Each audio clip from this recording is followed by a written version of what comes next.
Pessoal, de volta com o CMCast. Ricardo, como é que você tá? Tudo bem? Tudo em paz, Carlinhos. Ricardo, temos uma novidade na eleição municipal. Deu municipal de Maceió, que eu tô falando, na nossa capital, né? Ela parecia que ia ser uma eleição modorrenta e tudo mais, mas parece que temos uma coisa nova. Você trouxe isso no seu post, essa semana, no seu blog, que o Davi Davino, que já foi candidato a prefeito, que estava sendo cotado para ser vice do JHC, ainda tem essa... Ele pode surgir como um candidato que não seria um candidato do governo do estado, mas um candidato ligado ao Arthur Lira. Aí eu lhe pergunto, o Davi Davino, candidato, eu lhe pergunto duas vezes, o Davi Davino, candidato, levaria a eleição para o segundo turno? E essa intenção do Davi Davino ser candidato é um blefe ou é verdade? Vamos lá.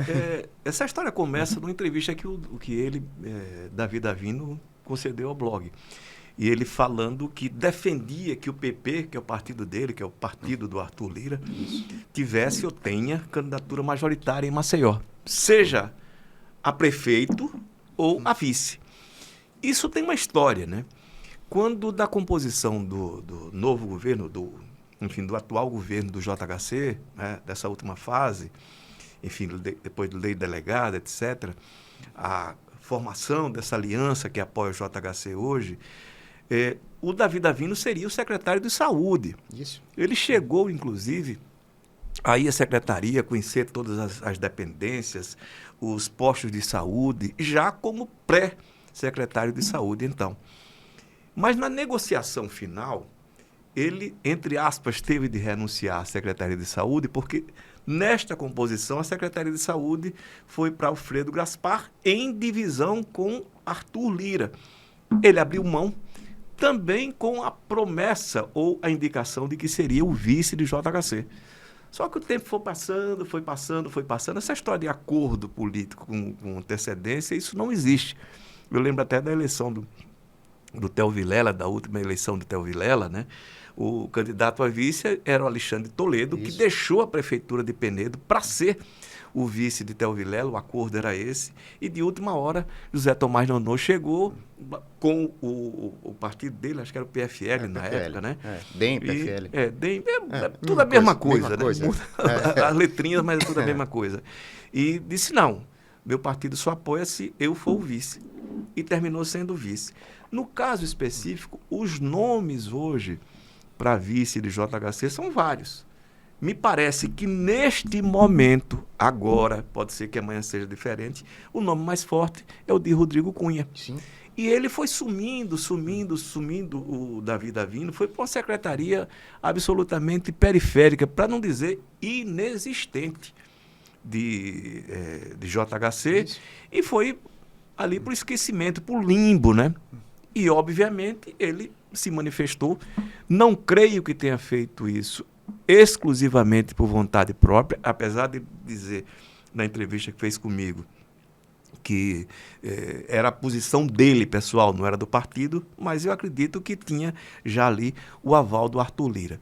O que isso pode significar? Pode significar a insatisfação dele, que me parece justa, porque o acordo era para que ele fosse o vice, e também do próprio Arthur Lira, que vê a possibilidade de levar uma rasteira do JHC. O JHC, no mínimo, se ele quer que o Rodrigo Cunha seja o vice dele, para que a mãe, Eudócia Caldas, seja senadora, no mínimo ele tem que convencer o Arthur Lira de que o Rodrigo Cunha é o melhor nome para ambos, para ele e para o Arthur Lira, porque, nesse caso, deixaria de ter um concorrente para a vaga do Senado. Mas, no mínimo, tem muito ruído nessa história. Vai depender tudo do Arthur Lira, que é o presidente do PP, que se disse, olha, não tem legenda para o Davi Davino, não tem escapatória. Ele não será nem candidato a vice, nem governador. Nem prefeito. E essa história do governador, já aproveitando isso, por que é que todo mundo quer? Porque, em tese, em sendo como é favoritíssimo a reeleição, JHC, ele deve sair 2 anos depois, 2026, né, para disputar o governo do Estado. Imagina-se que seja para o governo do Estado. E aí o vice assumiria por 2 anos a prefeitura, podendo, evidentemente, se candidatar à reeleição. E esse me parece que era o projeto do Davi Davino. Um projeto acordado com Arthur Lira e JHC no ano passado, quando da composição desse secretariado atual do JHC. E se ele, com autorização do Arthur Lira, for candidato a prefeito, muito provavelmente ele pode levar a eleição para o segundo turno. JHC continua favorito, mesmo com Davi Davino, continua. Ainda assim, ele vai, entre aspas, agraciar o governo com o segundo turno. Porque o que pretende muito nitidamente o senador Renan Calheiros, o grupo palaciano, é tirar o que for possível de credibilidade, de musculatura política e eleitoral do JHC agora, para que em 2026, em ele sendo candidato, provavelmente será alguma coisa, imagino que é o governo do Estado, ele chegue mais enfraquecido. Então, ele termina compondo nessa história, sem querer, involuntariamente, que ele não será, imagino eu, candidato do governo, apesar de que a gente disse não será, em política, a maleabilidade é enorme. Eu entrar no campo da suposição aqui, já que a gente... Se, né? JHC e Davi Davino foram para o segundo turno, nenhum candidato do governo. O governo apoiaria quem? Eu não tenho dúvida que seria o Davi Davino, né? O inimigo não é de agora. Eu postei isso, eu lembro, há alguns anos já, quando o JHC foi candidato a prefeito e ainda não tinha sido eleito.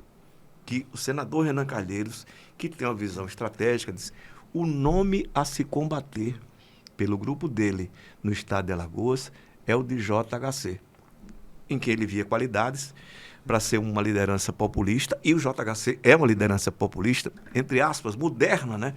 Porque ele atua muito bem nas redes sociais, mas tem uma comunicação com a massa extremamente interessante. Estava conversando com um colega nosso essa semana, que acompanhou ele em alguns eventos, que é impressionante. Ele chega nos bairros, enfim, da periferia. Ele é um ídolo pop, lembrando aquela história do Collor, né? De beijos e abraços. É boa analogia. Não é? E que ele consegue fazer isso muito bem. E depois vai para as redes sociais e lacra, né? Porque ele faz isso muito bem. Usa essa linguagem, ele consegue ser, e já falamos aqui, né? Moderno sobre esse aspecto, e um político à moda antiga, como a história do Maluf, a quem a gente já fizemos referência, né? De chegar Dona Maria, Dona Fulana, Dona Beltrano, cadê seu fulano e tal. Ou seja, é um político, entre aspas, nato, no sentido que a gente conhece, né? O tipo aqui, como o senador Renan Calheiros identificou lá atrás já. E por isso esse temor de que JHC venha a crescer aqui no estado de Alagoas. Voltando à história do Davi Davino, obviamente tem uma insatisfação dele, né? Me parece. Sim. Eu até perguntei a ele, e a história do vice? Ele disse: eu não sei, não estou na cabeça do JHC, né? Do prefeito JHC, não sei como é que vai ser e tal. Ou seja, tem um distanciamento, um descolamento, que pode ser esperteza do JHC, né? Senão eu não converso com ninguém, né? Entre os cotados, eu não sei como é a relação dele com o Luiz Romero no dia a dia, que é outro nome cotado, né? Ou de Jó Pereira também, que é secretária de Educação, que são os nomes, né, que surgem e aparecem. E mesmo com o Rodrigo Cunha, né? Acho que ele não conversa com ninguém até agora para definir isso, ou se fez de forma absolutamente secreta, como Marcelo Vitor e Renan Filho, né? Quando decidiram que a mulher do Renan Filho ia ser conselheiro do Tribunal de Contas, guardou esse segredo. Dificílimo isso em política, né? Mas é possível? É.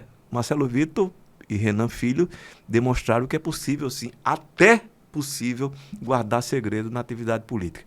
Quem vai ser, eu não sei. Davi Davino deu grito, e não acredito que tenha sido exclusivamente por vontade própria. E se ele, por algum motivo, for candidato a prefeito de Maceió pelo PP, acho difícil, mas acho possível, muito provavelmente ele leva a eleição para o segundo turno. Que é tudo que o Palácio quer, né? Exatamente. Davi não daria esse grito para você se o... Ele não deu grito em mim, não. Ele deu para mim através do bloco. Ele não daria esse grito para você se o Arthur não permitisse, né? Tá certo, tá óbvio isso, né? Eu acho que sim. O Arthur, ele sabe muito bem lidar com o pessoal dele e não é de admitir, digamos assim, rebeldias. Imagino. É isso, Ricardo. Vamos aguardar. Vamos entrar aqui na dica cultural. Mas esse post, ele levantou de novo. Não foi uma confusão, né? No outro dia, começou ligando, você provocou um rebuliço. Eu não, quem provocou o rebuliço, até porque esclareço. Isso. É importante esclarecer. Eu não perguntei isso ao Davi Davino. Ele que espontaneamente, depois de nos cumprimentarmos e tal, perguntei como é que estão as coisas e tal. Ele disse, eu defendo que ou seja, foi iniciativa própria dele. Não foi nem provocação, né? Não foi provocação. E olha que eu torço um provocador razoável. Mas não foi o caso, não precisou disso, não. Interessante, viu? Interessante. Bom, eu parti aqui para minha dica cultural. Tem um cara que eu sempre admirei, que é um chefe de cozinha, mas ele não era Pensei que você ia dizer o Zico. O Zico não. Zico está acima da minha admiração. Zico é o maior jogador de todos os tempos, depois de Pelé, e eu não discuto isso. E do Rivelino. Hã? E do Rivelino. O Rivelino vem na página 2. Mas enfim. O Antônio Bourdain. Antônio Bourdain é um chefe americano, é um chefe de cozinha que conseguiu dominar a arte também de escrever e viver intensamente a vida como chefe. Ele tinha um programa de TV, um dos mais famosos do mundo, na CNN, na qual ele entrevistava celebridades, entrevistou o Obama, ia em várias cidades do mundo, provava a comida local, entrevistava as pessoas, e ele tirou a vida dele num hotel há 5 anos atrás. E tem um documentário dele chamado Roadrunner, que é Papaléguas, né, em inglês, Roadrunner. Ele é de 2021, 2 anos depois da morte dele, e que agora chegou no Netflix, na semana passada. Eu já tinha visto, né? Baixei, assim, confesso o crime aqui, já tinha baixado e tinha visto, mas ele está disponível hoje na Netflix. Roadrunner, um documentário sobre a vida de Antônio Bourdain. É sensacional, maravilhoso. Tem só uma partezinha. Ele veio ao Brasil. Ele veio em 2 lugares. E em São Paulo ele foi criticadíssimo, porque ele disse que São Paulo era uma comida ruim, pasteurizada, e assim, uma cópia de tudo que é feito no mundo. Eu acho que depende muito de onde ele foi, viu? Mas aí aquela trupe paulista caiu em cima dele. Mas depois ele foi a Belém. E ele ficou encantado com Belém. Ele disse que nunca comeu um peixe tão gostoso, uma comida Ele tão... não foi a Minas Gerais, não? Não, então. Falta muita coisa para ele, né? Mas é isso. Roadrunner, um documentário sobre Antônio Bourdain, 1h50. Delicioso o documentário. E a sua, Ricardo? Podia vir aqui também comer um sururuzinho, que é uma beleza, uma delícia. Ele ia gostar. Ia gostar. Olha, a minha dica... Eu já falei aqui, en passant, sobre esse livro. Eu gosto muito dele, Como o Futebol Explica o Mundo. Até porque é do Franklin Foer, que é um jornalista e escritor americano, que escreveu também O Mundo que Não Pensa, sobre as redes sociais e, enfim, as big techs, né? É muito interessante. Ele é um pesquisador, estudioso. E aqui ele viajou o mundo, né? Conhecendo o futebol por dentro dos países europeus, asiáticos. E aqui no Brasil também, ele veio até, o capítulo do Brasil é dedicado a Eurico Miranda. Você imagine. Ele vai mostrando como essa é uma paixão universal, né? O futebol, eu acredito que não tem esporte do mundo, né? Não tem, é o mais querido, né, de todos os esportes, que provoque tantas paixões. E também xenofobia. Os cantos de torcida no mundo todo, gente, são xenofóbicos, racistas. E a gente fala muito da torcida brasileira, né? E é engraçado porque tem-se a ideia de que não, porque o argentino é racista, o brasileiro é racista tanto quanto, né? Isso. Ainda que a execução das leis, a elaboração e execução das leis façam com que o racismo vá saindo dos estádios. Ainda não saiu, não, mas vai sair por conta da força da lei. Não tem jeito. E na Argentina não é crime ser racista. Ainda não é crime, mas vai ser também. O processo civilizatório avança, mas os argentinos são mais civilizados do que nós, considerando assim, né? Em algumas áreas, como nós somos em relação a isso, né? Especificamente, né? Apesar de que, diga-se passagem, né? Buenos Aires, já na virada do século XX, né? Praticamente não tinha mais negro, né? Os negros foram sumindo e desaparecendo, foram para a periferia. E aqui no Brasil, eles ainda são, no mínimo, né, metade da população. ou eu posso dizer, nós somos, né? Porque eu meio, né? Eu sou o que se chama de pardo. Até hoje eu não sei exatamente o que é isso, mas é essa mistura das raças, né, do Brasil. E esse livro, ele vai contando como cada país vive o futebol. E como as torcidas organizadas se manifestam, seus cânticos. A gente vendo o campeonato inglês, né? Como é bonito ver aquelas torcidas cantando. Acho que é do Liverpool, cantando as músicas dos Beatles. Foi uma coisa linda, aquele coral de dezenas de milhares de pessoas. Aqui os nossos cânticos não são os melhores, não. Apesar de que quando a torcida do Fluminense canta Sou o Tricolor de coração, é uma coisa de arrepiar. O do Liverpool é Will Never Walk Alone. Você nunca vai caminhar sozinho. Acho lindo aquele canto do Liverpool. É isso, Ricardo. Isso. Eu não vou nem entrar nesse assunto do Fluminense. Deixa pra lá. Vamos. Mas veja esse livro. Franklin Furr, Como o Futebol Explica o Mundo. Conta um tanto do que o futebol representa para as sociedades em todo o mundo. Ricardo, um grande abraço, então. Um abraço, Carlinhos. Até a próxima semana, pessoal.